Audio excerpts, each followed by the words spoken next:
صباح الخير. اليوم يا جماعة متوجهين إلى رحلة نظمها مكتب الطلاب الدوليين للاشتراك مع النادي السعودي. طبعا متوجهين إلى ديترويت، ديربورن بالتحديد، فيها جالية عربية مرة كثيرة.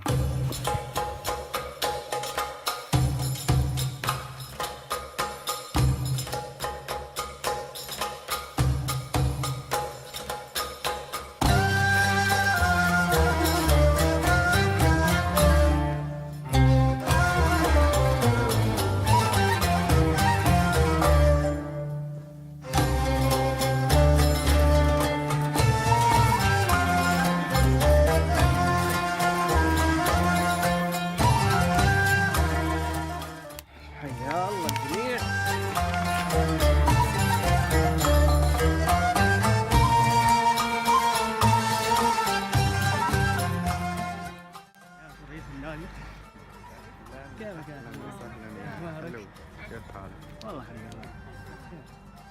اهلا ادم. سوي صباح الخير. صباح النور. والله بسوي فلوج. اوكي. 14 مع عبد العزيز 14 طاولة. You could ride down with her but you'd have to go back with the same.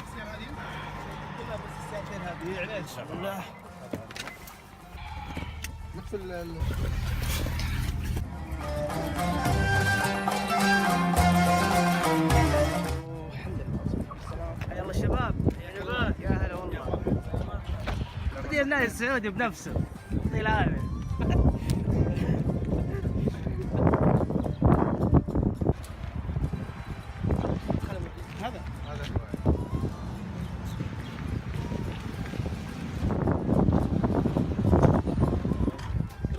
Welcome. So, I'm Dr. Hassoun. Oh, we know each other. We've met before. So, here we are in the heart of Dearborn, and a little bit of information that I can give you, and then I'll let the museum do the rest of it. As you notice, we're in a working class neighborhoods. This area of Dearborn, if you look at its history, Henry Ford established the first moving factory where the factory lines move. The first one was in Hamtramck in the early 1900s. Then he needed to expand the Ford Rouge plant, and from here, if we were outside and we looked south, the south end of Dearborn is where the Ford Rouge plant is.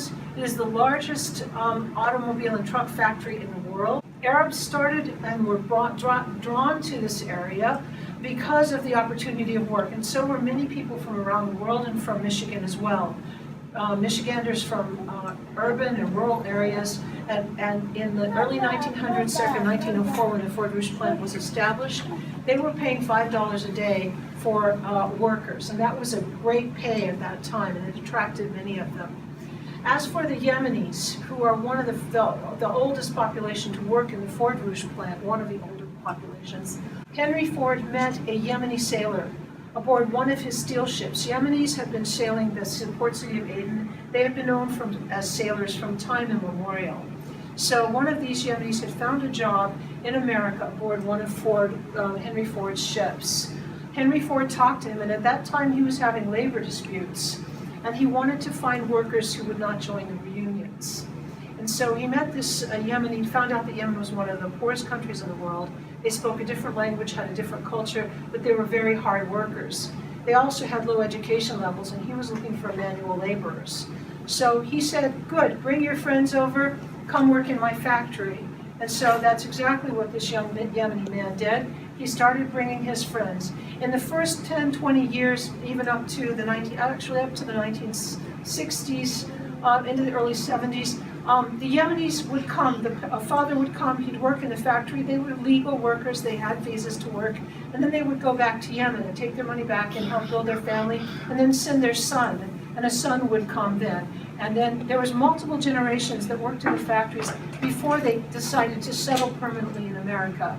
In the 1960s and 70s, Yemen had some civil war and problems, and it was really that period of time when they started settling permanently in the south end of Dearborn. Thank you so much. Without further ado, I think we're going to go in and everybody's going to check in, and then we'll start our tour. Thank you.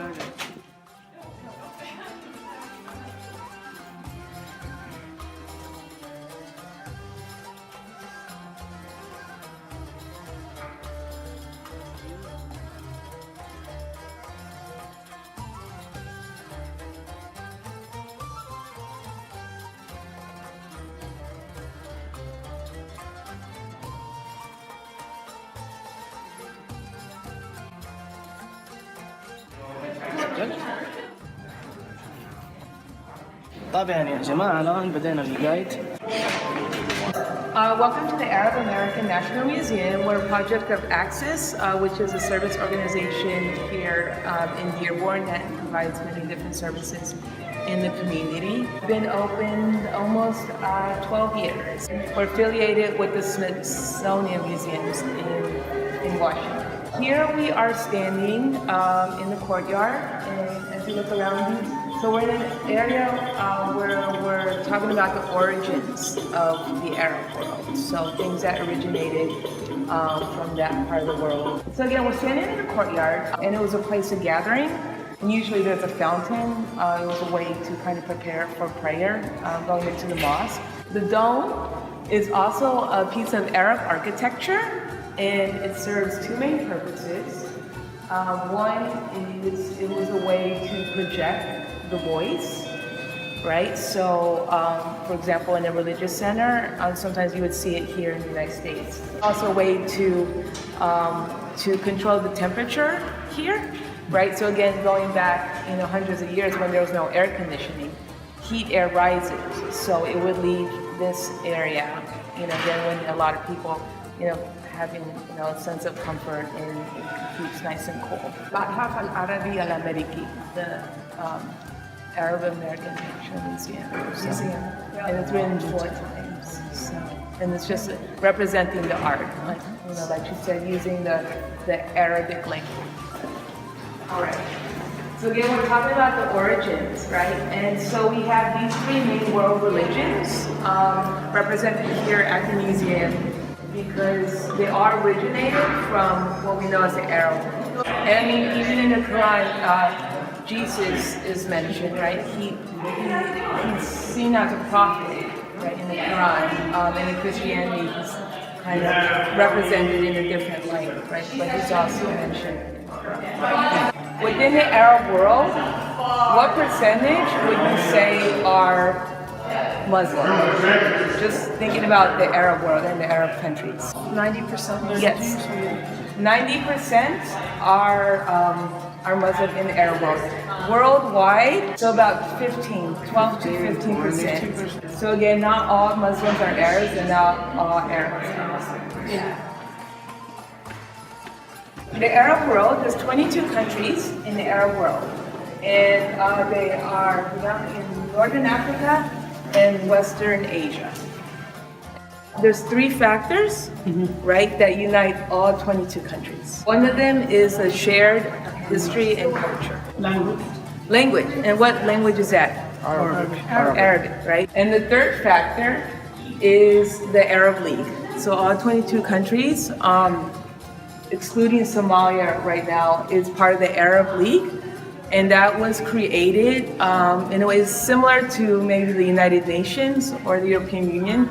So it was originally created to kind of come together and deal with different situations, economic or political situations. I might add, when you talk about there are non-Arab speakers living in these areas. In North Africa, you have Berbers who have been converted to Islam, but the Berbers also speak their own languages, and they consider themselves to be non-Arabs living in the Arab world. Sudan also has sizable populations of ethnic peoples who don't identify as Arab as well, and Southern Sudan recently split from Northern Sudan.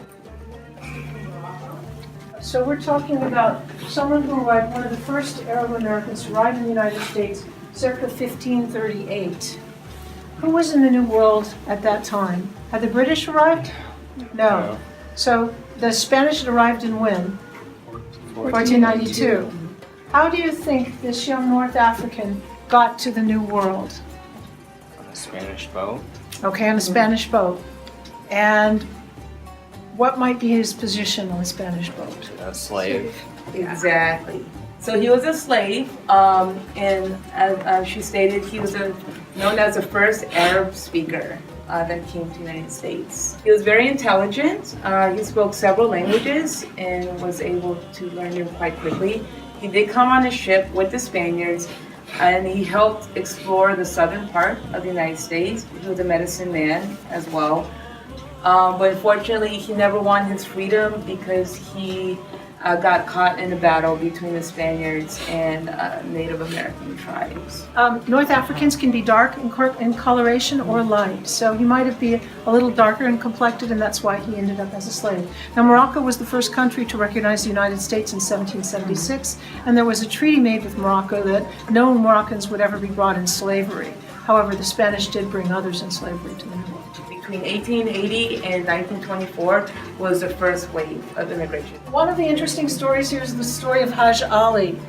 When the United States was fighting the American Indian Wars and Native American Wars, they thought in Arizona it would be a neat idea to bring in a camel corps from North Africa, then that would be an advantage over the Native Americans. So they imported a young, he was an expert on taking care of camels. He'd gone to the Hajj. Once you've gone to Mecca for the Hajj, you get a title, so his name was Hajj Ali, and he tried to teach American soldiers how to ride camels. Well, neither the camels nor the soldiers took too well to each other, and they ended up turning a bunch of camels loose, and for a while we had wild camels in Arizona. I've actually been on there's a plaque. He did such an important job for the U.S. military. There's a plaque on a highway in Arizona that's dedicated to Hajj Ali.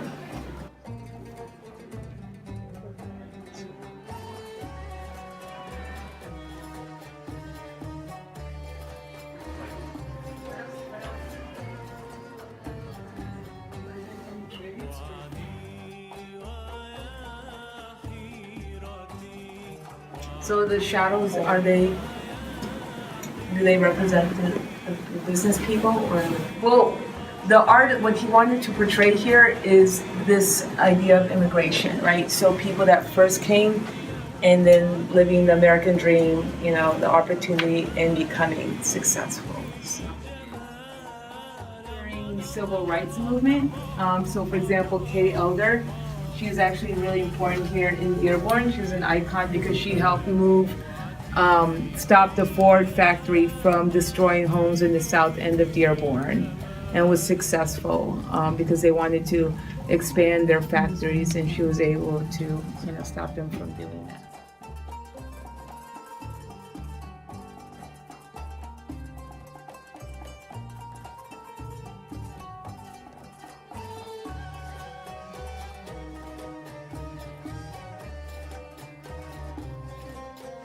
Wayne State was actually the first university that had a placement test. So a lot of people from the Arab world that already came educated. Looking at this map over here of the United States, if I were to ask you what state has the highest population of Arab Americans, what state is that? California. So California has the largest population of Arab.